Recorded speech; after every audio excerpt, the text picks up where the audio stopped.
Hi guys, I'm Sangeeta Krishnan and I welcome you back on behalf of Jagran Josh to our video series. So the topic that we're going to discuss today is the Doklam issue.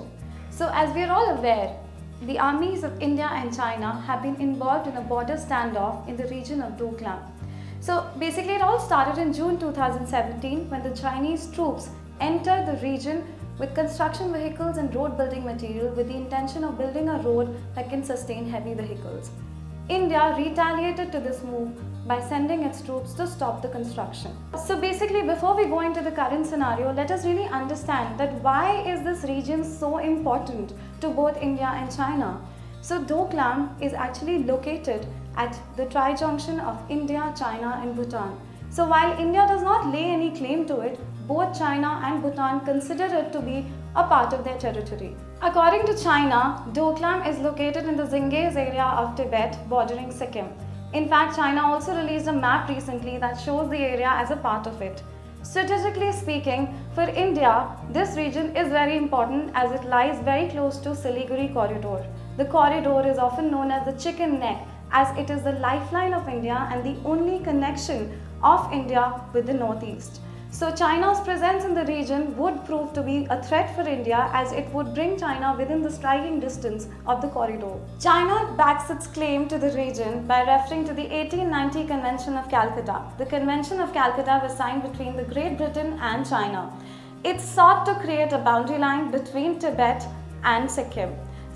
But India, however, argues here that the tri-junction area does not involve in the convention. Another important agreement is the Shimla Accord of 1914. It was signed between Britain, China and Tibet. It defines the boundary between China and Tibet and India and Tibet, and the line is called as the McMahon Line. So the China has not agreed to the terms of this accord. In fact, even Tibet refused to recognize it. But the accord was formally published in 1938. So coming back to the recent scenario, another important agreement that explains the situation a bit better is the 1949 agreement between Bhutan and India. So that agreement stated that India could interfere and give guidance to Bhutan on all its diplomatic and defense affairs. So the agreement was followed up by a 2007 new friendship treaty agreement, which again reinstated the mutual trust and cooperation between both the nations. The agreement also stated this time that both Bhutan and India are sovereign nations. It had 10 articles. The most important article of the agreement is Article 2, which states that India can interfere or intervene in any strategic move that can cause loss to a territory of Bhutan. So this clearly explains the current scenario and why India is intervening in the Doklam issue. So while the world is focusing on North Korea and what may happen or may not happen between it and US, tension is clearly brewing in Asia. And this is clearly concerning as both China and India are nuclear armed states. They are also the world's fastest developing economies. So a rift between them may not only affect Asia but the world at large. So let's first understand for India that what does it stand to lose if this situation continues to go on like this.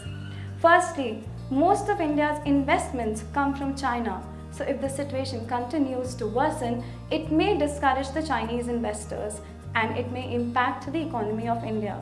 Another most important thing is that a major of India's exports go to China. So if the dispute continues like this, then it may again impact India's economic structure. Coming to what China is going to lose from this situation, India is its biggest market. A major of China's imports come to India. So if this situation continues to worsen, China would lose that link. So as the situation is worsening, the only country who has come out in open support of India and Bhutan is Japan.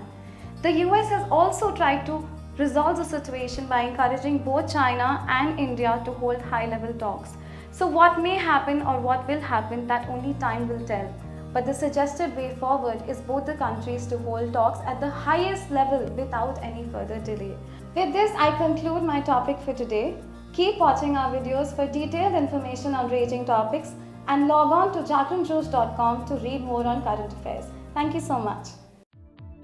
India and US to co-host Global Entrepreneurship Summit at Hyderabad in November 2017. Venkaiah Naidu sworn in as 13th Vice President of the country. Parliament passes Banking Amendment Bill empowering RBI to deal with willful defaulters. Venezuela's new Constituent Assembly declares itself superior to all other government bodies. India ratifies second commitment period of Kyoto Protocol. Prasoon Joshi appointed Chairperson of Central Board of Film Certification. Citizens of 80 countries including India can now enter Qatar without visa. Ministerial meeting of BIMSTEC sets off in Kathmandu. Lok Sabha passes State Bank's Repeal and Amendment Bill 2017. Delhi Assembly passes Minimum Wages Amendment Bill 2017. Netaji Subhash Varsity Bill. India and US to co-host Global Entrepreneurship Summit at Hyderabad in November 2017. Prime Minister Narendra Modi announced that India and US will co-host the Global Entrepreneurship Summit at Hyderabad from 28th to 30th November 2017. Modi said in his tweet that the summit is a unique opportunity for bringing together entrepreneurs and startups with global leaders. Ivanka Trump, the daughter of US President Donald Trump, will lead the US delegation to #GES 2017 in India. Venkaiah Naidu sworn in as 13th Vice President of the country. He has been administered the oath of office and secrecy by President Ram Nath Kovind at a special function at Rashtrapati Bhavan on 11th August 2017. After the ceremony, Naidu took charge as the chairman of Rajya Sabha at Parliament House and presided over the proceedings in the upper house. Naidu was elected as the Vice President on 5th August 2017 by defeating opposition candidate Gopal Krishna Gandhi. Parliament passes Banking Amendment Bill empowering RBI to deal with willful defaulters. Banking Regulation Amendment Bill 2017 seeks to amend the Banking Regulation Act 1949 to insert provisions for handling cases related to stressed assets of banks. The bill will replace the Banking Regulation Amendment Ordinance 2017, which was promulgated on 4th May 2017. The legislation will also enable the central government to authorize RBI to direct banking companies to resolve specific stressed assets by initiating insolvency resolution process. Venezuela's new Constituent Assembly declares itself superior to all other government bodies. The Assembly approved a decree that obliges other government bodies to recognize its wide-ranging powers. The decree also prohibits the National Assembly from taking any action that would interfere with the Constituent Assembly's laws. However, foreign governments and international bodies have refused to recognize the pro-government body. India ratifies second commitment period of Kyoto Protocol. With this, India became the 80th country to accept the amendment relating to the second commitment period of the Kyoto Protocol.